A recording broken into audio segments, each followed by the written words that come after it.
Bueno, buenas tardes para todos. Bienvenidos a la presentación de un librazo que tuve la suerte de leer primero y editar después, y que ya está generando mucho debate, un rico debate, y que se llama La primera revuelta fiscal de la historia. Se los estoy mostrando en este momento.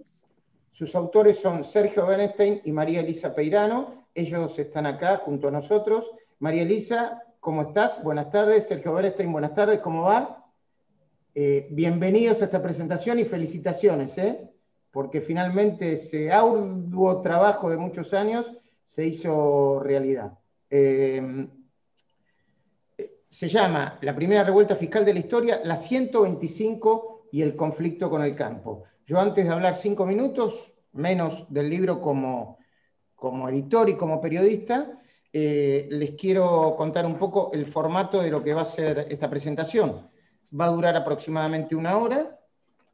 Durante esa hora, el micrófono de todos los asistentes, todos los invitados y todos los que se vayan sumando, de hecho me dice que se está sumando cada vez más gente y lo agradecemos, esos micrófonos van a estar apagados. Vamos a abrir esos micrófonos para las preguntas a través del micrófono 15 minutos antes de que termine la presentación, aproximadamente a las 7 menos cuarto de la tarde, hora argentina. Independientemente de la apertura de esos micrófonos, ustedes van a poder preguntar vía el chat, y esas preguntas me van a ir llegando a mí para que yo se las pueda hacer a los autores, a María Elisa Peirano y a Sergio Bernstein.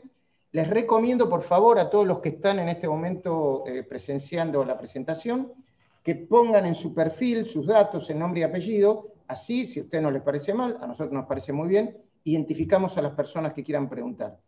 Hay gente invitada, obviamente todos son muy importantes, hay gente invitada que es muy importante y que, por supuesto, si tiene ganas de preguntar o participar de esta especie de presentación con preguntas y debate abierto, aunque sea durante pocos minutos, lo puede hacer con completa libertad. Bueno, me voy a tomar estos pocos minutos antes de conversar con María Elisa Peirano y con Sergio Bernstein, para decirles por qué yo creo que este libro, como está puesto en la contratapa, es el primer intento serio de explicar, pero en una manera integral, y que yo creo que va a resonar en todos cuando lo terminen de leer, porque además está escrito muy bien, de manera muy directa y sencilla, y además muy bien escrito. Es el primer intento serio de explicar de manera integral por qué una cuestión que al principio parecía que era solamente tributaria o impositiva o sectorial, terminó impactando con tanta fuerza en la economía, en la política, en la cultura, en nuestras vidas, en la ideología, y sigue impactando hasta el día de hoy. Porque esta discusión alrededor de la 125, esta resolución, precipitó lo que por lo menos yo considero un proceso de radicalización por parte del kirchnerismo completamente distinto al que tenía antes de los hechos. En ese sentido, entiendo que los autores están planteando la idea de que por lo menos la grieta en los términos más recientes empezó ahí, en los términos históricos más recientes empezó ahí. Además es muy interesante como tanto María Elisa como Sergio analizan cómo la 125 se fue transformando en un punto de inflexión, y en una de las paradojas más interesantes de este punto de inflexión. ¿Por qué el campo, yo diría el sector por lejos con mayor relevancia económica y ciertamente uno de los de mayor relevancia política de toda la República Argentina, sigue teniendo una muy poquita representación política y hasta un poder de lobby muy acotado? ¿Por qué después de esos días tan impresionantes? Ayer hablamos con María Elisa y me decía que se puede ver como una película muy emocionante que termina en su punto final, en su punto de clímax, con el "mi voto no es positivo" de Julio Cobos, pero si uno revisa las distintas partes, fotogramas o escenas de esa película, se puede ver tranquilamente como una película o como un documental. Es más, yo diría que hay material acá para un buen documental. ¿Cómo que no? El libro empieza con una cronología muy detallada, y yo diría imprescindible, sigue con una historia de las revueltas fiscales en la República Argentina, los vínculos, las relaciones entre el gobierno y el campo, las presidencias del kirchnerismo, el origen del conflicto, cómo afecta el liderazgo de todos, las consecuencias del voto no positivo, y termina con una propuesta para evitar una nueva crisis del campo. Muy interesante, termina con una propuesta para evitar una nueva crisis del campo. Cuando uno la termina de leer, se da cuenta que es una crónica, que también es un ensayo, pero además, para nosotros los periodistas, los que tienen de alguna manera intereses directos o indirectos en todo lo que pasó, es un libro de consulta, especialmente para no repetir los errores del pasado. Yo voy a terminar contando una pequeña anécdota, dos pequeñas anécdotas que en su momento me contó el ahora presidente de la Nación y que tiene que ver con el conflicto con el campo. Una fue la madrugada en que Néstor Kirchner, Cristina Fernández de Kirchner, Alberto Fernández, había otros dirigentes, hay otros funcionarios, creo que estaba Zanini, me estoy acordando de memoria, estuvieron a punto, según los deseos del expresidente Néstor Kirchner en su momento, de renunciar al gobierno por el fuerte impacto que les había provocado la derrota.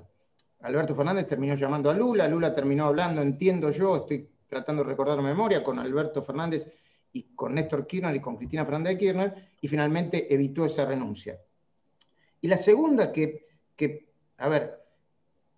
parece un tanto superficial, pero que atraviesa todos los condimentos sociales, políticos y hasta de clase que implicado el conflicto con el campo, tiene que ver con otra anécdota que contó Alberto Fernández, que en la madrugada de los cortes de ruta estaba mirando la pantalla de TN, donde en este momento está trabajando Sergio Benete, es competencia, pero no hay problema, lo queremos igual, y dijo, Néstor, che, mirale las manos de los productores que están en la ruta protestando con sus tractores, con sus camiones. Esa no es la oligarquía ganadera. Y Néstor Kirchner dijo, no, efectivamente, no, porque si esa fue la oligarquía ganadera, o ya la vencimos a la oligarquía ganadera, o estamos cerrando, no sé si lo dijo con esas palabras, pero entiéndanme la metáfora, estamos cerrando el vizcachazo. Hay algo que no está funcionando. Termino con esta anécdota y empiezo saludando a María Elisa Peirano y diciendo, para quienes no la conocen, que María Elisa Peirano Bejo es, ¿no? No Bejo, Bejo. Bejo. Okay. Bejo. Es doctor en Management de la Universidad de... Se pronuncia Massey University, Nueva Zelanda, licenciada en Comunicación Social de la Austral. Tiene una tesis doctoral que se basó en la creación del conocimiento por parte de los grupos de productores agropecuarios, CREA. En 2012 creó el programa Citas de Radio, en el que actualmente se desempeña como periodista. Está terminando su formación como coach ontológico profesional. Además se desempeña como consultora de comunicación, brindando talleres de finanzas personales, especialmente a trabajadores. Vive en Pehuajó con su marido y sus 6 hijos, que yo supongo que en este momento deben estar observando y participando de esta presentación. Bueno, María Elisa, ¿cómo surgió este libro? ¿Cómo nació? Bueno, gracias Luis por esta presentación y por moderar esta oportunidad de presentar este libro. Este libro surgió en marzo del 2017, hace ya unos cuantos años. Estábamos con mi compañera de radio, con Angie, en una conferencia de Sergio en Carlos Casares. Le estaba hablando de las imágenes de los políticos en ese momento. Y cuando pasa el tiempo de las preguntas, yo levanto la mano y le pregunto a Sergio si en el radar de los analistas políticos estaba en algún lado, digamos, registrado lo que yo había percibido como un cambio, digamos, de mi generación, que había surgido después de la 125. Cuando fue la 125 yo tenía 30 años, o sea que toda la rama etaria entre los 25 y los 40 y pico, a mi entender había recibido un cimbronazo de conciencia ciudadana y cívica. Entonces yo le pregunté a Sergio si eso estaba en algún lado de todos los análisis que ellos hacían como analistas políticos. Y su respuesta, no me acuerdo qué me contestó, pero dijo que él estaba escribiendo sobre el tema, que tenía mucho material y que tenía un libro pendiente que nunca llegaba a terminar, sobre el tema de la 125. Entonces, termina la conferencia, yo me acerco a Sergio y le digo, Sergio, yo te podría ayudar a terminar ese libro. Él estaba apuradísimo porque tenía que volverse a Buenos Aires en remis, me acuerdo, estaba con una pata arriba de remis ya, me da su tarjeta, me dice, llamame ahora que estoy en viaje y hablamos. Entonces, bueno, me da su tarjeta, yo copada, porque imagínate, para mí era una súper oportunidad, lo llamo por teléfono, le mando el currículum y bueno, y a partir de ahí empezamos a trabajar en esto, o sea, ahí delineamos el índice del libro y a partir de ahí empezamos a trabajar en esto que se convirtió en el libro después de varios años. Pero bueno, quiero destacar, Luis, la gratitud que tengo por haber conocido a alguien como Sergio, que tiene la humildad de los grandes, porque la verdad que es alguien que me enseñó muchísimo y sin embargo es una persona súper humilde y muy allegada para el trato. Así que eso no quería Eh, dejar de decirlo. ¿Lo escribieron a dos manos? ¿O quién terminó de escribir? ¿Quién pulió a quién? En realidad él me pulió mucho a mí, pero yo creo que le aporté el trabajo de cancha de las entrevistas con la gente que estuvo en los piquetes. Y me acuerdo que teníamos como un índice, entonces nos íbamos repartiendo, bueno, vos este, nos íbamos repartiendo los capítulos. También quiero nombrarlo a Walter Duer, que nos ayudó mucho y nos ayudó a pulirnos a los dos. Pero fue un gran trabajo en equipo, si no me equivoco. Yo creo que le aporté como mucha ruta, mucha cancha y mucho campo, me parece. Ujú. ¿Qué significó para vos personalmente el conflicto con el campo, la 125, el inicio, el desarrollo y el final? Mira, Luis, yo creo que digamos, la profundidad de lo que significó para mí lo puedo medir más ahora que pasó más tiempo, ¿no? Me pasó que después de 10 años, cuando yo empecé a contactar a la gente que más o menos me parecía que podía contarme una historia, cuando ellos me contaban lo que habían aprendido, resonaba con mis propios aprendizajes, ¿no? Me acuerdo de un entrevistado que me dijo, yo con la 125 aprendí educación cívica 1, básica, del secundario. Tuve que aprender quiénes eran mis diputados, quiénes eran mis senadores, ¿no? Otro entrevistado me contaba que él tenía campo en la ciudad de Rojas y no sabía dónde quedaba el Consejo Deliberante, se sube con dos amigos a la camioneta y dice, bueno, vamos al Consejo Deliberante. Los locales de Rojas tampoco sabían dónde quedaba el Consejo Deliberante, ¿no? Y eran productores locales. Entonces, creo que todo el aprendizaje que yo tuve fue como este desarrollo de conciencia de que no puede ser de que la política pase por un lado y la vida nuestra por el otro. Y a la vez, no solamente fue mi generación, sino vi gente mayor que yo, de otra generación más arriba, que se empezó a ofrecer a fiscalizar elecciones, que eso antes nunca había pasado tampoco. Entonces, la verdad es que mi aprendizaje fue como muy profundo y por eso creo que este libro habla de la parte como estructural de lo que dejó la crisis con el campo. Obviamente yo enseguida voy a estar hablando con Sergio Berestein y le voy a preguntar cosas que tienen que ver con el libro y con su mirada política. Pero vos de alguna manera conocés la esencia de lo que fue y yo diría que, entiendo, me corregirás, de alguna manera, a pesar de haber sido periodista y de tener una mirada en perspectiva y de alguna manera imparcial, entre comillas, o neutral, de alguna manera te fuiste metiendo más en el compromiso de esa lucha y comprendiendo por qué sucedía. ¿Cuál es el clima que se vive hoy más que los dirigentes del campo, entre los productores del campo y lo que significa el campo en la vida real de la Argentina? Yo creo, Luis, que se vive dos cosas. Por un lado, una gran decepción. O sea, cuando yo traigo el tema de la 125, hay mucha gente que se frustró y que quedó como desgastada después de todo ese gran esfuerzo que se vio como una gesta nacional y después pasar todo lo que pasó y Argentina como volviendo a tropezarse con la misma piedra. Pero por otro lado, algo que yo siempre le decía a Sergio es que quería que este libro fuera un libro de esperanza. Por otro lado, yo creo que el campo y los productores iniciaron un camino y se pusieron a caminar en términos de comunicación, en términos de darse cuenta que es importante hacer lobby profesional sobre las leyes que competen al campo, en darse cuenta de que hay que fiscalizar, de que hay que involucrarse ciudadanamente porque el país es de todos y no puede ser que los que legislen no sepan nada de la vida rural. Entonces yo creo que también, o sea, más allá de la frustración de algunos, yo creo que como sector el campo está parado en otro lugar diferente, desde el lugar de su comunicación, de su conciencia. Creo que realmente como que ha habido un cambio realmente de mirada y también creo que ha habido un cambio de mirada de la ciudad hacia el campo también, ¿no? creo que estamos más cerca de sentirnos todos orgullosamente, de alguna manera, agroexportadores y agropecuarios, porque ya la gente ya sabe más de lo que se trata el campo de que antes de la 125. Ok, para los que recién se están metiendo en esta presentación, saben que estamos presentando el libro de Sergio Bernstein y María Elisa Peirano, que se llama La primera revuelta fiscal de la historia. Lo muestro de nuevo, para que se les grabe el verde campo o el verde dólar. Y lo voy a saludar a Sergio, Bernstein, yo lo saludé. Bueno, Sergio, de alguna manera yo como editor debo decir que fue bastante fácil para mí como editor leerlo y editarlo. Primero,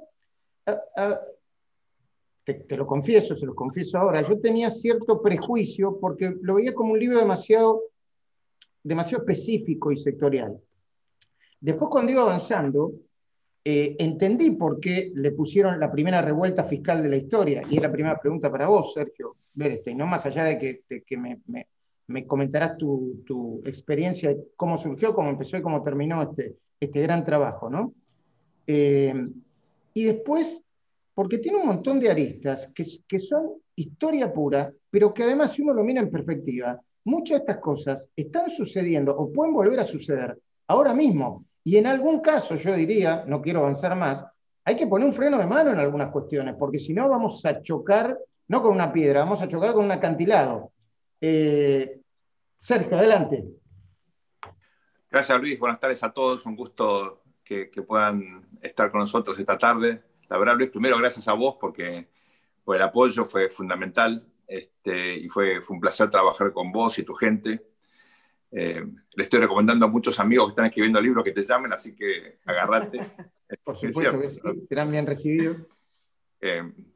Segundo, agradecer a María Elisa, que tuvo una paciencia enorme todos estos años conmigo. Yo tengo una agenda un poco ocupada y ella, bueno, supo meterse en los rincones y siempre estar ahí presente con una enorme vocación, una gran voluntad. Gracias a la familia de María Elisa, que se aguantó un montón de sacrificios de ella. Ella escribía temprano en la mañana, tarde de la noche, obviamente había horarios en los que estaba muy ocupada, pero el apoyo de ella fundamental. De mi equipo, obviamente quiero agradecer a Alejandro Seman y también a Mariano Tursi. Yo me enteré de lo que era la soja gracias a Mariano. Mariano escribió su tesis sobre la República de la Soja, analizando lo que había pasado en Argentina, en Uruguay, en Paraguay, en Brasil, en Bolivia, una gran revolución silenciosa que cambió la matriz productiva del sur del continente. Es un placer trabajar con él y nos ayudó también en el libro. Y por supuesto, yo tengo una pequeña consultora, pero todos han ayudado, Celina, Gaby, así que gracias a todos. ¿Qué pasó con este libro, Luis? Te soy muy sincero, mi tesis doctoral fue sobre las reformas tributarias en América Latina. Yo vengo trabajando en temas tributarios hace muchísimo tiempo, porque soy de la generación de la hiperinflación. O sea, yo, digamos, me recibí de historiador y empecé a pensar la realidad argentina cuando colapsó el Estado, desapareció el Estado. ¿Vos te acordás cómo fue? Uno iba a comprar fideos y no había precio. Yo aprendí a meter la mano y doblarla porque sabía que ahí había un paquete de yerba más barato y en general pasaba eso, ¿no? No había código de barras en esa época, llevabas al cajero y el precio que estaba, el precio te cobraban. Y siempre tenía como una especie de pregunta, y es ¿cuánto iba a aparecer el ciudadano fiscal en la Argentina? Teníamos una sociedad de derechos, también de deberes, pero la figura del ciudadano que reclamaba por sus impuestos y por lo que se hacía con el gasto público no estaba. Cuando vos en inglés ponés el sinónimo, le pedís un sinónimo a la computadora de ciudadano, aparece contribuyente, taxpayer. Y en la Argentina, la ciudadanía como tal no estaba vinculada al hecho de pagar impuestos. En parte porque, como ocurre ahora, el Estado se financia con inflación. Por supuesto nos cobra impuestos, pero básicamente se financia emitiendo, ¿no? Entonces había como la ausencia de un actor político que era el contribuyente. Bueno, eso apareció con la 125. Así que después de 20 años de estudiar un fenómeno, por fin apareció el actor social que yo tanto estaba esperando. ¿Y por qué decís que es la primera revuelta fiscal de la historia, Sergio? Porque a diferencia de lo que ocurrió en otros países, Luis, por ejemplo, Estados Unidos con el famoso motín del té, ¿te acuerdas que le cobraban unos impuestos increíbles, la corona a los colonos? en Boston agarraron y le tiraron el té al río, ¿no? Y ahí se desató la revolución que terminó con la independencia de los Estados Unidos. Hay otros acontecimientos históricos en Europa, en Asia, incluso en América Latina, donde finalmente, por ejemplo, en uno de ellos quedó una especie de máxima que es: no puede haber impuestos sin representación política. Si vos querés cobrarme impuestos, me tenés que dejar participar. Así surgió el parlamentarismo en el Reino Unido, en Gran Bretaña. Y esto es muy importante, porque yo estoy financiando el Estado me tiene que dar, obviamente, derecho a que yo primero participe, sobre todo vote en qué se gasta y después controle ese gasto. Para eso sirve el Congreso, o debería servir el Congreso, ¿no? Entonces la política está muy vinculada a estas revueltas. En la Argentina tuvimos multiplicidad de conflictos, pero no ese. En parte porque nos financiamos con la aduana durante muchísimo tiempo, hasta la crisis del 30. Después surgieron impuestos, pero nunca la capacidad del Estado para recaudar era suficiente. Por eso nos endeudamos tanto y básicamente nos financiamos vía inflacionaria. Es decir, de la raíz de la inflación, bueno, en gran medida es la incapacidad del Estado para recaudar. Fíjate que ahora recauda el Estado, pero en un zoológico, que le cobra a los que estamos obligados a estar blanqueados, mucha gente no paga, porque puede eludir, o porque está en la economía informal, o porque gente no tiene ni siquiera laburo, ¿no? Entonces, la cuestión tributaria está en la raíz de la estatalidad, por un lado, y también de la democracia como régimen político. Por eso me interesaba tanto esta cuestión. Mira, Sergio, yo leí por ahí en un chat a Carolina Lalor, que no sé si fue una pregunta o una afirmación, pero en todo caso la reinterpreto y le pido disculpas desde ya, lo leí, lo anoté, que pregunta o plantea por qué el campo no tiene un publicista. Un publicista en el buen sentido, ¿no? Yo agregaría un lobista, un publicista, más diputados, más representación. Bueno, ahí nosotros ensayamos una hipótesis en el libro, Luis. El sector agroindustrial, la cadena agroindustrial, hablamos de campo, pero ustedes saben, es mucho más que el campo, ¿no? Es la cadena más completa que tiene la Argentina y la verdad que hay un viejo trabajo de Juan Liach, donde muestra que 1/3 del PBI argentino está vinculado a la cadena agroindustrial. Probablemente ahora sea más porque, lamentablemente, con el colapso que está sufriendo la economía, el campo pudo seguir laburando y probablemente en términos relativos sea mayor. Pero es de una importancia enorme, ¿no? Bueno, esta cadena es tan competitiva, es tan productiva, es tan eficiente, que de alguna manera el productor típico decidió ajustar tranqueras adentro, ser el mejor. Porque la verdad que el costo de pertenecer al sistema político, participar en política, etcétera, es enorme. El campo no está especializado en eso y digamos, los partidos políticos en Argentina son básicamente urbanos y por la estructura sociodemográfica, lamentablemente, está muy, muy, muy basado el poder en Buenos Aires, Gran Buenos Aires, en la provincia, digamos, donde está concentrado casi la mitad del PBI del país, ¿no? Entonces, entre meterse, organizarse, ir a pelear, etcétera, y dedicarse a ser muy eficiente y aguantar después que de entre la tranquera del puerto te saquen un pedazo grande de tu renta, bueno, el campo decidió esto último. Yo creo que hasta el límite de la 125 que ya era expropiatorio, ¿no? Y ahí no tuvo más remedio, porque efectivamente era expropiatorio, ¿no? Entonces, me parece que el campo hizo todo lo posible para ser muy eficiente, lo logró.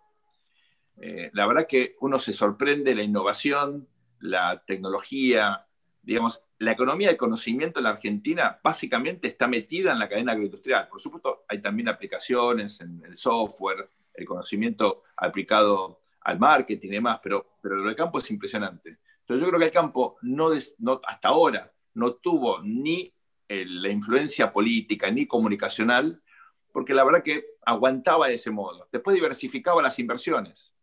Invertía en propiedades, invertía en otras cuestiones, como para decir, bueno, si me saca mucha plata de esto, invierto en otras áreas, ¿no? Hay un gran trabajo de Sábato, ¿te acuerdas que fue ministro de Alfonsín de Educación? Sí, el sobrino de Ernesto, Jorge Sábato. Jorge, sí. Un gran tipo que murió en un accidente. Bueno, hay un trabajo muy bueno de él, justamente analizando cómo se diversificaba el campo frente a las vicisitudes de la política. Yo creo que sería muy importante que el campo participe más activamente, porque es una voz muy fuerte, es una manera distinta de pensar la economía, y también ahí lo que se llama la ruralidad, es un modo de vida, una forma distinta. Ahora con el COVID la gente está descubriendo los pueblos chicos y Sí. lo que significa vivir por un cacho de pasto cerca, ¿no?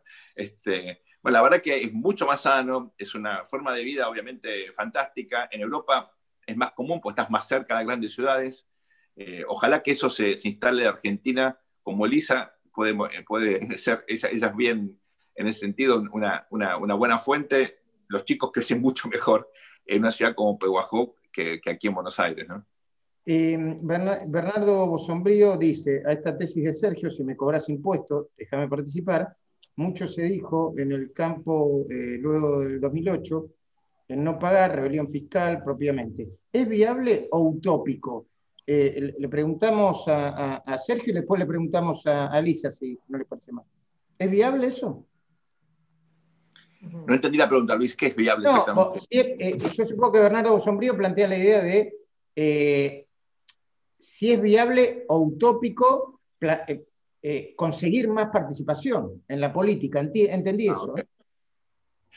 Yo creo que hubo una primera reacción después de la 125, que fue la idea de los agrodiputados o de los agrolegisladores. Y mucha gente se metió a participar en el 2009, sobre todo. ¿Se acuerdan? El conflicto fue en el 2008, el año siguiente.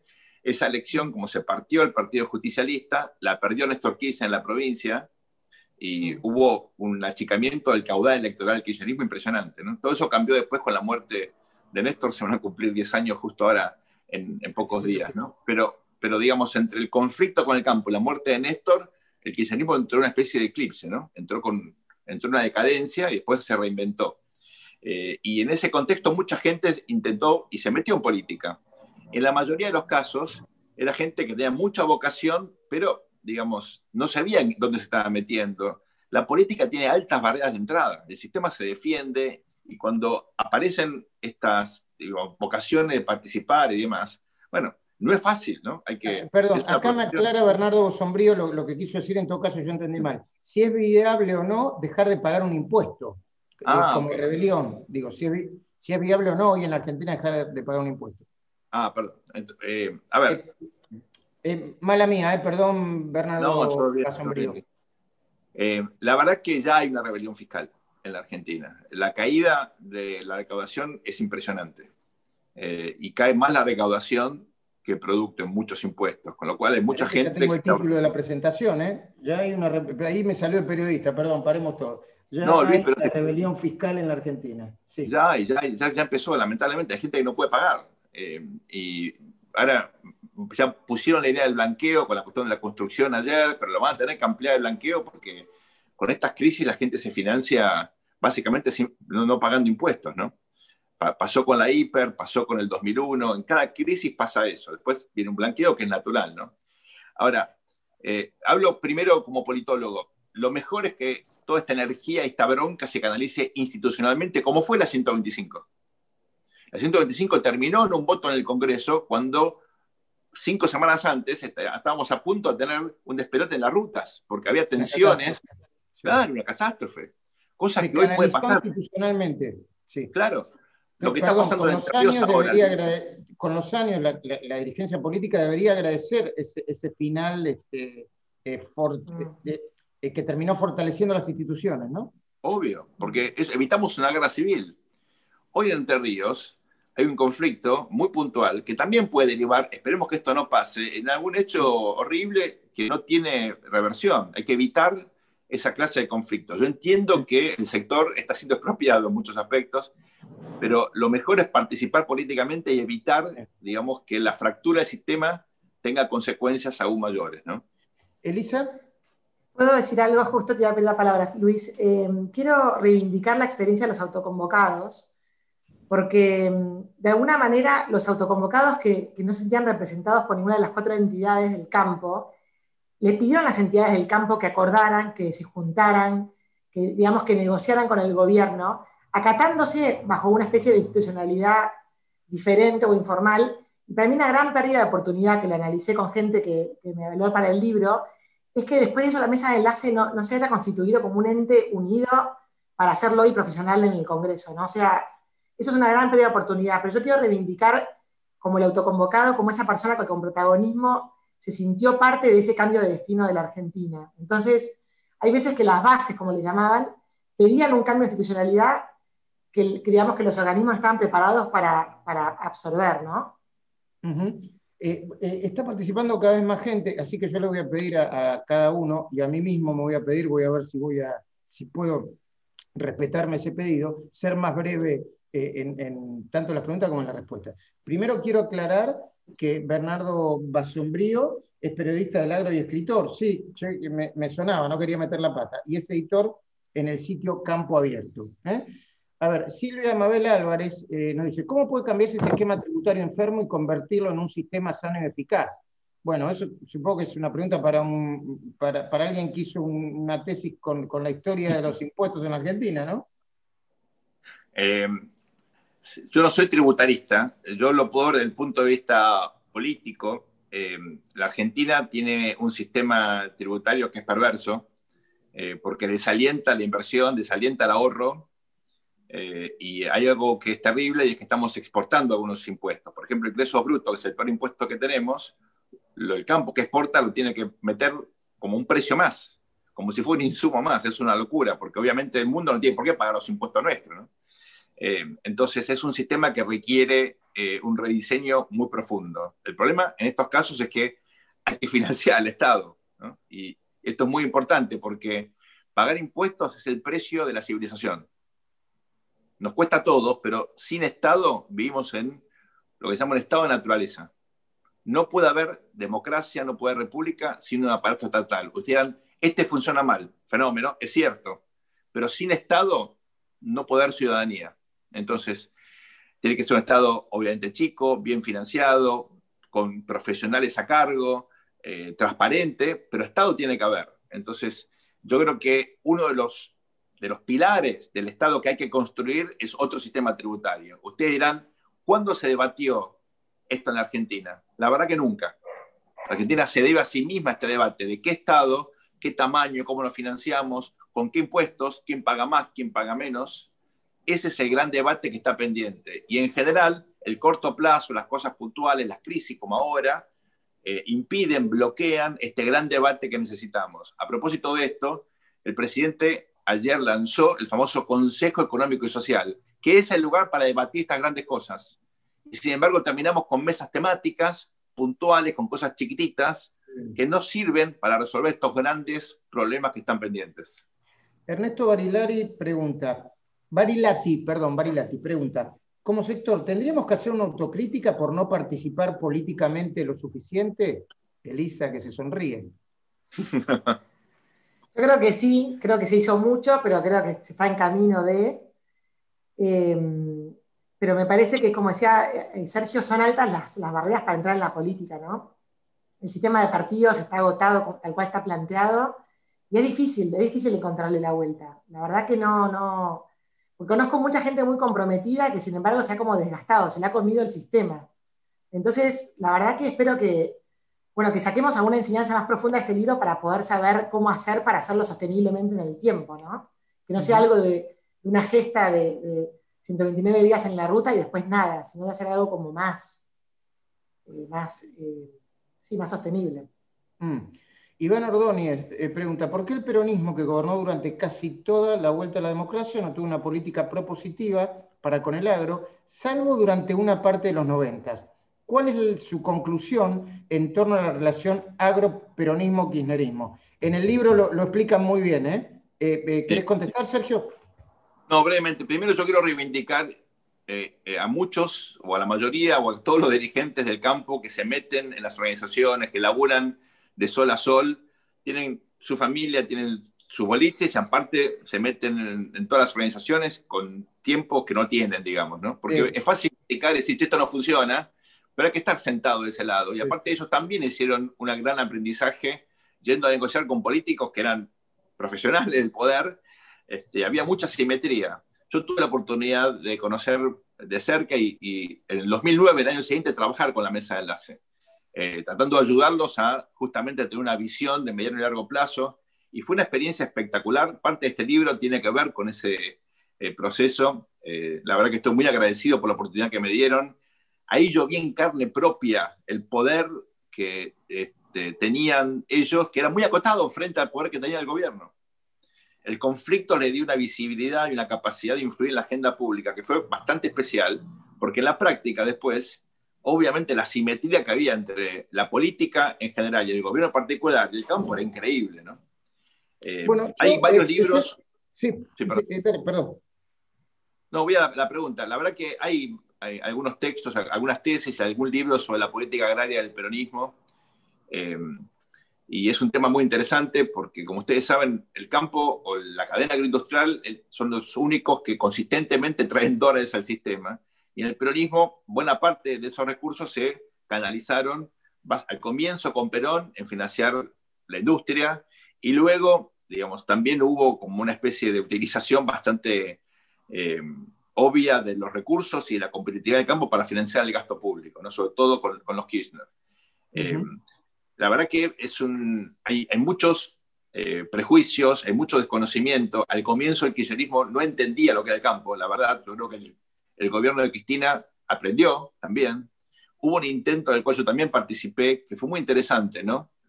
Perdón, ¿aprendió? O sea, ¿comprendió mejor de qué se trataba? Sí. Porque tenía una imagen distorsionada, o comprendió pero lo sigue teniendo como una especie de adversario político o enemigo político. No, las dos cosas, pero en un momento hubo un intento muy interesante con el Programa Alimentario Nacional, ¿no? Que fue, la verdad, una experiencia espectacular.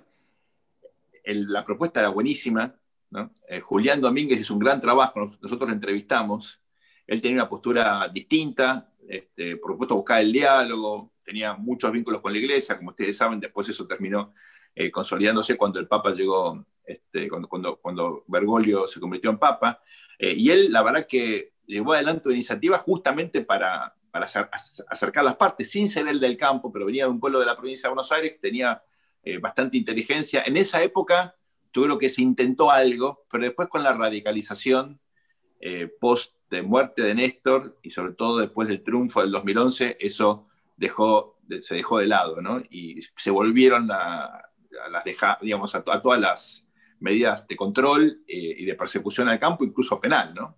Por eso digo, ojo con, digamos, criticar tanto a los muchachos que están metidos, porque los persiguieron, literalmente. O sea, no fue menor la persecución. Y también hay que reconocer que en el gobierno hubo intentos. El propio presidente Alberto Fernández, él también aprendió. Voy a contar una infidencia, pero una noche estábamos con Marcelo Longobardi en el programa de él que tenía en C5N, y estaba Alberto, pleno quilombo con el campo, ¿no? Entonces era fantástico porque durante, obviamente, los cortes, nos contaba lo que estaba pasando. Prendía la cámara y cambiaba completamente, ponía el chip de jefe de gabinete, ¿no? En un momento termina la entrevista, nos quedamos charlando un rato y él me dice, esto va a terminar mal. O sea, era completamente consciente de cómo venía. Bueno, de hecho, a ver, me parece que fue lo que terminó de gatillar y disparar su renuncia a la jefatura de gabinete, aunque se produjo luego en junio de 2009. Quería decir algo, Elisa,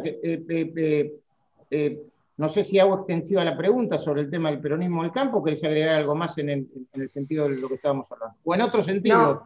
No, yo quería agregar algo de un comentario anterior que dijo Sergio, que nos debemos el debate impositivo en la Argentina.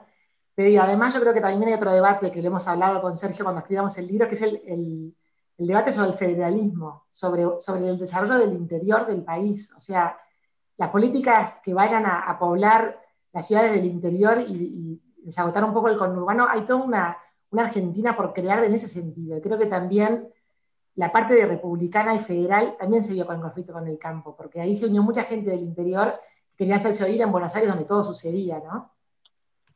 De nuevo, les recuerdo que estamos presentando este libro que se llama La primera revuelta fiscal de la historia, de Sergio Bernstein y María Elisa Peirano. Ustedes están en vivo y en directo con los autores. Ahora están fresquitos, pero fue un laburo bárbaro. Parece que María Elisa escribía mientras tenía a alguno de los 6 niños. No sé, ¿cuántos tiene el que menos tiene? Hoy tiene 5, Isabel. 5 años, pero están todos los niños acá. Y ahí lo veo a Sergio Orestes, que no está con su familia, pero ¿qué es? ¿Una perra o un perro el que tenés ahí? Bueno, este es Janito. Está Titán encerrado porque hace demasiado quilombo, pero acá está Jano. Chiquitito, bonito. Bueno, yo quería agregar algo, hay un montón de preguntas, a ver si las puedo resumir o sintetizar. Gracias Valentina, gracias Silvia Mabel Álvarez, gracias Mariano Gropo, gracias Manu74, gracias a todos los que están escribiendo.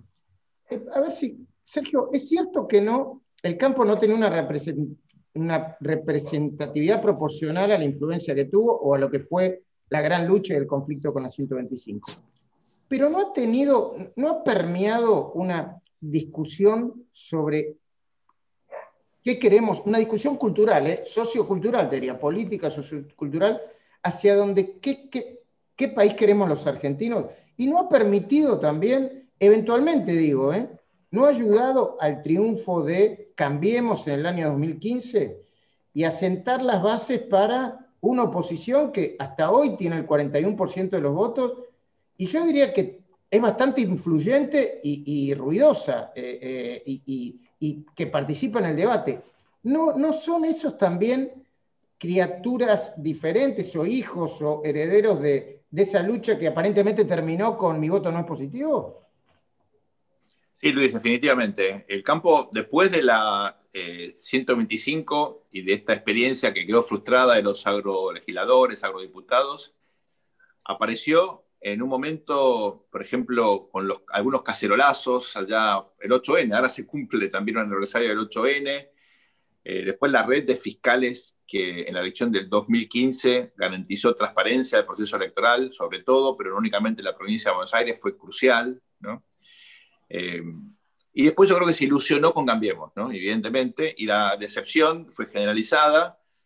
La verdad que Cambiemos al comienzo tuvo una actitud bastante pro campo, con la reducción de las retenciones a la soja, la eliminación de otros productos. El campo reaccionó con un incremento en los volúmenes que fue espectacular.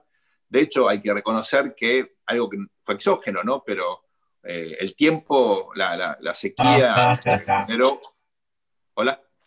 Sí, se interrumpió porque parece que está acá Juan Carlos Parece Bustamante. que están siendo hackeados.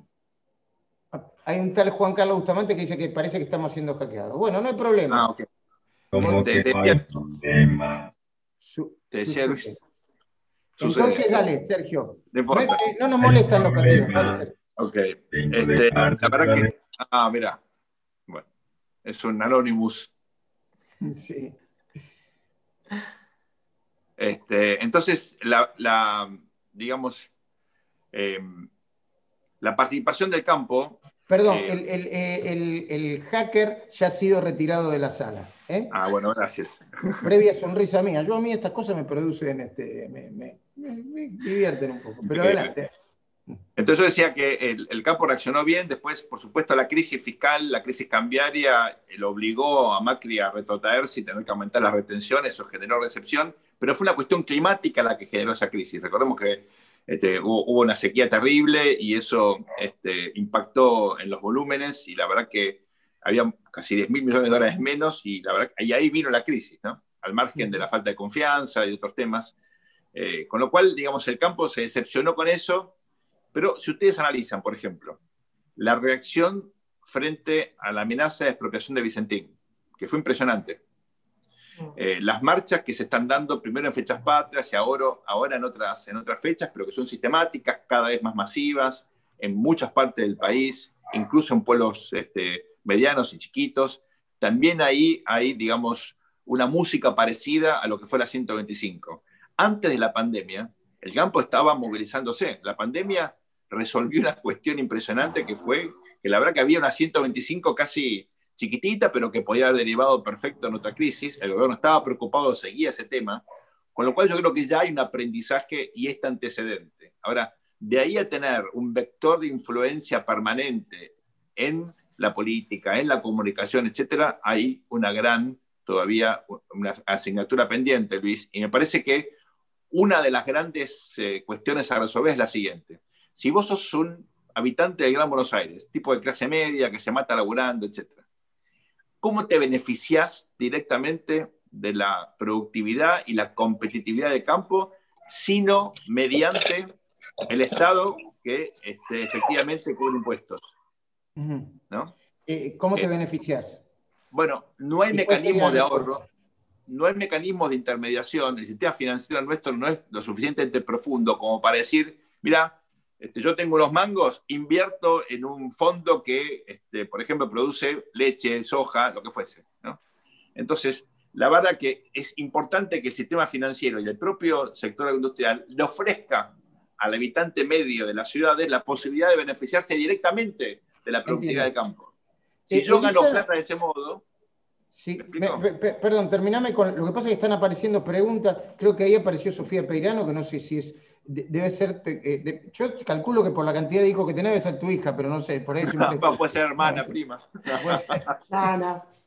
Pero Es querías una prima agregar que vive en algo. el campo en Uruguay y del Uruguay también está mirando lo que ha pasado con la 125, lo quiero decir, porque también es como que los productores en todos lados están mirando a ver qué hace el Estado también con sus impuestos, ¿no? Creo que también ahí hubo un movimiento también que ha sido mirado por otros países, ¿no? ¿Qué tienes que definir el libro? ¿Cómo es el libro? Nos vamos a seguir divirtiendo, acá no hay problema. Por mí no, yo puedo seguir hasta, por lo menos hasta que termine esto. ¿Cómo definirían el libro, en pocas palabras?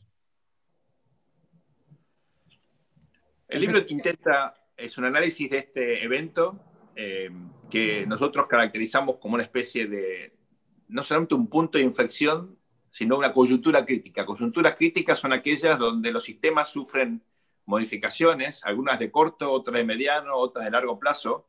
Tal vez, Luis, hasta ahora no somos conscientes del cisma que generó eso.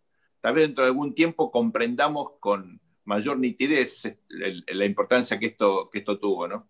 Alguna vez le preguntaron a un historiador chino, cuando se cumplían 200 años de la Revolución Francesa, qué conclusión podía sacar, ¿no? Y él dijo, 200 años y es demasiado poco tiempo como para sacar una conclusión determinante, ¿no? Porque un chino puede mirar las cosas a largo plazo. Y algo de eso yo creo que hay, ¿no? Hay muchos procesos que recién ahora estamos advirtiendo, o tal vez con un poquito más de tiempo seamos más conscientes, pero estos procesos donde la sociedad se reorganiza en función, digamos, primero de un acontecimiento histórico y luego de las consecuencias que eso tiene, se llama coyuntura crítica, ¿no? Y el campo fue eso, analizamos eso, vemos antecedentes históricos, nos preguntamos cómo se reorganizó la política. Es muy importante entender que el kirchnerismo quiso reconstruir un modelo estadocéntrico, donde el Estado pasó a ocupar un rol fundamental, pilar en la organización de la política, de la sociedad, de la cultura y también de la economía. Y ahí, financiar eso, siempre se hace o con inflación o con deuda, con impuestos. Bueno, el mix intentó Kirchner hacerlo con más plata del campo, no le salió, enseguida expropió las AFJP, ¿se acuerdan? Sí. Y después fue por otras cajas, el Banco Central, por supuesto, la energía, es decir, hubo un deterioro de todos los stocks, lamentablemente, no es que el campo haya tenido la culpa, pero como el campo resistió una mayor carga tributaria, fueron rápidamente digamos, a saquear otras cajas, ¿no? Si tenés que definir en unas pocas palabras, Elisa, ¿qué es la primera revuelta fiscal de la historia?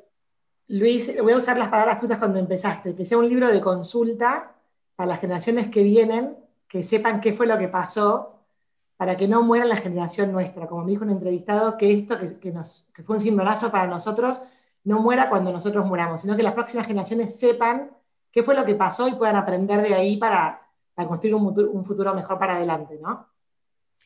A ver, le pregunto a los coordinadores técnicos, sobre todo. ¿Abrimos las preguntas al micrófono, más allá de algunos hacks que nos hacen divertir mucho con lo que envían? ¿Es el momento de hacerlo, sí? Sí, tenemos 10 minutos para responder preguntas. Si alguien quiere hacerla por micrófono, puede habilitar el micrófono.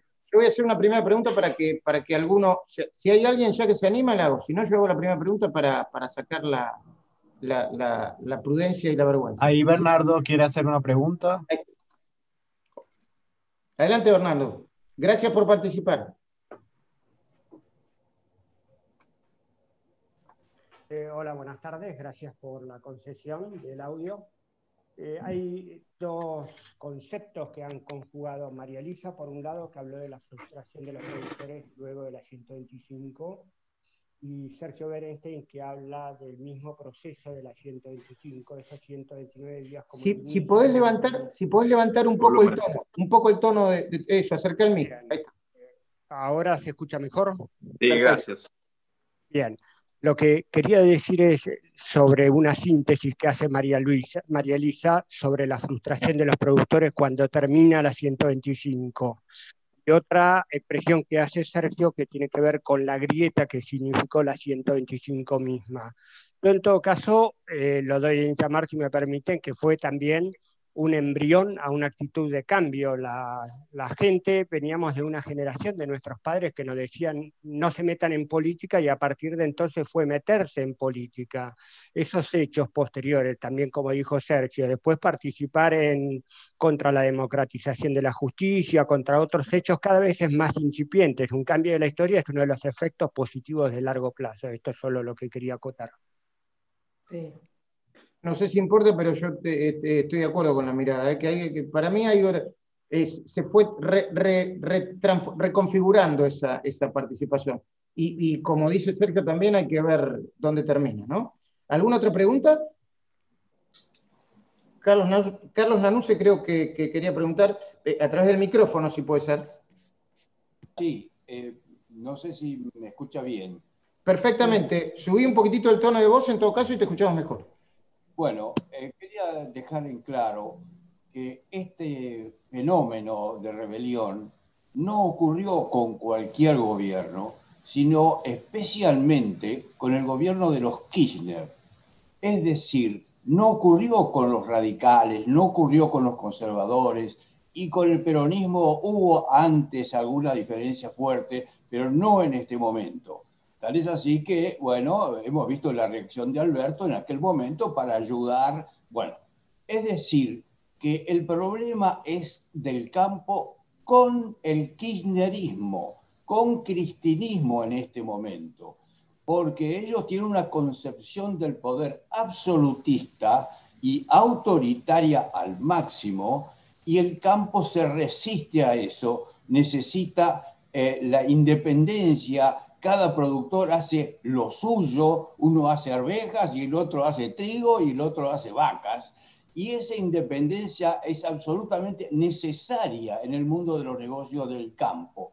Y tiene éxito justamente porque es independiente y depende entonces de la reflexión individual y la actitud de cada uno.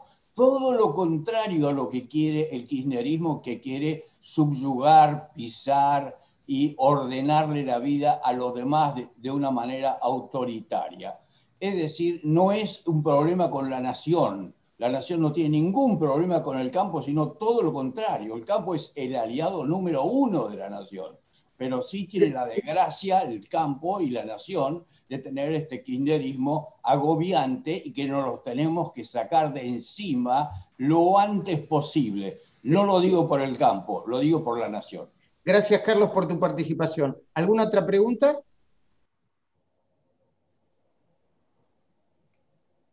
Creo, Luis, que había una pregunta que vino por YouTube. Alejandro, ¿la tenés ahí? Sí, acá la tengo yo, mirá. De José María Guío, pregunta de YouTube si la presión sobre el campo se debe a una cuestión electoral, dado que la coalición extractiva metropolitana, así la define, es mayoritaria respecto a la capacidad electoral que tienen los sectores del campo. Claro, a ver, al gobierno le interesaban 3 cosas básicamente. 1, sacar más impuestos para financiar el gasto público, por supuesto, ¿no? Era una prioridad. 2, quería controlar los precios. ¿Sí? Sobre todo, ¿se acuerdan la famosa frase en la mesa de los argentinos? Algo de esa música volvió con lo de Vicentín. La idea de, bueno, los precios, que tienen que ver con el voto también, porque es una forma de mantener eso más o menos a raya, ¿no? Y fundamentalmente, el campo es la principal fuente para producir divisas. No solamente produce proteínas, sino divisas, ¿no? Y como efectivamente el gobierno no tenía el problema que tenía hoy, pero obviamente ya en el horizonte estaba esa amenaza, quería controlar la liquidación de divisas, ¿no? Esos son los tres elementos, no los únicos, pero los más importantes. Dice Alejandro Repeto, de Saladillo, perdón, lo mejor que dejó la 125 fue una fuerte renovación de dirigentes en las sociedades rurales de base. Muchos de los dirigentes actuales entraron a las instituciones en 2008. ¿Es cierto eso, no, Elisa? Sí, es cierto, y creo que también es parte de esta conciencia que hablábamos de una nueva generación de jóvenes que ha cambiado su mirada frente a la representación. Tengo una hermana 10 años menor que ya había ido a 4 o 5 marchas del campo viviendo en la ciudad, cosa que yo jamás me ha pasado en mi vida, ¿no? Hoy hay muchos diputados, dice Willy Bernardo, y varios senadores de origen agropecuario. La visibilidad es distinta porque vienen desde dentro de los partidos, una generación que se incorporó a la política institucional. Gracias, Brian Martín Müller, por lo que nos escribís a mí y a todos. Me pongo colorado. Ya tenemos que ir cerrando. ¿Cuánto tiempo nos queda, señores organizadores? ¿3 minutos? 3 minutos. Más, podemos. 3 minutos. Bueno, ¿hay algunas preguntas o cerramos con una reflexión final, Elisa? Y si me permiten que hagan una reflexión final, Elisa Peirano y Sergio Bernstein. Y si después tienen alguna pregunta vía chat, que se las reenvíen a los autores, que seguramente van a responder con tiempo y con amplitud. ¿Sí? Una reflexión final, María Elisa Peirano, por favor. Bueno, yo me voy con la cabeza y con el corazón a cuando estábamos en la ruta, o cuando fuimos a Rosario, a ese gran 25 de mayo que fue histórico. Y me acuerdo que en esa época no había WhatsApp, era todo por celular, y había una conexión de internet en los cruces de los piquetes, y la verdad es que mirar lo que fue todo el cambio de ahí hasta hoy, creo que se ha caminado mucho, y creo que este libro nos anima a seguir profundizando en ese aprendizaje, para todavía seguir caminando, porque todavía no llegamos a donde tendríamos que estar como sector agropecuario. A ver, Sergio, si tenés tiempo de responder esta pregunta que te hacen a vos específicamente, el Sergio Bayot, también desde YouTube. ¿Es posible que al campo le falte la astucia para juntarse con otros sectores como el comercio y la industria para tener mayor fuerza política? Es probable que haya una necesidad de mayor agregación. Eso en la política lo hacen los partidos, ¿no? Y en la Argentina el sistema de partidos está lamentablemente muy debilitado, ¿no? Uno de los temas que yo quería, para terminar, ¿no?, mencionar es mi primer acercamiento profesional o intelectual al campo fue gracias a un historiador cordobés, Waldo Ansaldi, que en un seminario, yo estudié historia en la Facultad de Filosofía y Letras en la UBA, tomé este seminario que es espectacular sobre historia rural, me hizo leer los anales de la sociedad rural. Yo fui durante un año, 2 veces por semana, a la calle Florida a leer los anales de la sociedad rural, que fue de lo más interesante que aprendí en mi vida, ¿no? Y ahí me di cuenta de lo que era el campo en la década del 20, donde ellos publicaban trabajos de investigación citando a las mejores revistas del mundo. Era la cosa intelectualmente, yo estaba fascinado. Digo, ¿cómo puede ser que esta gente fue tan informada, estaban suscriptos a las revistas del mundo, aplicaban esas técnicas? Lo que campo hoy lo fue siempre. El sector más dinámico, más abierto, más competitivo. Entonces, el problema es que es el único. El triunfo del campo va a llegar el día en que la energía, la minería, la pesca, el turismo, los servicios profesionales, la economía del conocimiento sean tan o más productivos que el campo. Ese día la política va a dejar tranquila al campo porque va a tener otros lugares para poner su foco. La extracción es típica de la política. La política siempre busca plata para distribuirla a otros grupos. Ustedes se preguntan por qué en Canadá, en Australia, en Estados Unidos, a los farmers los protegen. Bueno, porque hay sectores que son mucho más fuertes. Entonces, en general, el fuerte paga por el débil. Acá el campo es muy fuerte, necesita otros sectores más fuertes. No es aliarse con, sino fomentar en una visión muy amplia el desarrollo equitativo y sustentable de un país que tiene todo por hacer. Ese es el proyecto que falta. Bueno, le agradecemos a todos, a Daniel Colombo, que escribió varias veces. Es el momento de comenzar a participar y buscar la forma de frenar este medio atropello. ¿Por dónde arrancamos a participar en forma efectiva? Yo, para cerrar esto, quisiera decir algo. No lo hablé ni con María Elisa Peirano ni con Sergio Bernstein, pero por lo poco que conozco a María Elisa, aunque ha sido breve pero intenso nuestro vínculo, y por lo mucho que conozco a Sergio Bernstein, yo estoy seguro que en una situación de tanta angustia, desesperación, desesperanza como la que existe en este momento, no tienen como respuesta inmediata irse del país, más allá de que las decisiones individuales o familiares son propias de las personas y las familias, sino quedarse acá para cumplir determinada misión en el lugar que tenga cada uno. Yo humildemente me subo a esa mirada porque no me cabe en la cabeza y no me vería de ninguna manera nunca fuera del país, a menos que sea de una manera obligada o por cuestiones de violencia, y espero que eso no suceda. Así que yo creo que desde el punto de vista de los desafíos, este es un momento maravilloso, y en ese sentido yo les recomiendo que lean este libro, La primera revuelta fiscal de la historia, la 125 y el conflicto con el campo. Damos por cerrada la presentación. Gracias, Luis. Brindo con agua por esto, pero brindo por ustedes. Felicitaciones. Hicieron un trabajo enorme, inmenso, muy profesional, y que yo creo que va a dejar una huella y una marca. Gracias, María Elisa. Gracias a la gente de Planeta. Gracias a todos los organizadores. Gracias a Mercedes. Gracias a José. Gracias a tu gente, Sergio Oresten, que también es muy eficiente y muy práctica. Y gracias a todos los que participaron. Perdón por los que no pudieron preguntar y no entraron, pero teníamos un tiempo determinado y no queríamos prolongarlo más. Muchas gracias a todos. Muchas gracias. Adiós. Saludos a los hackers también.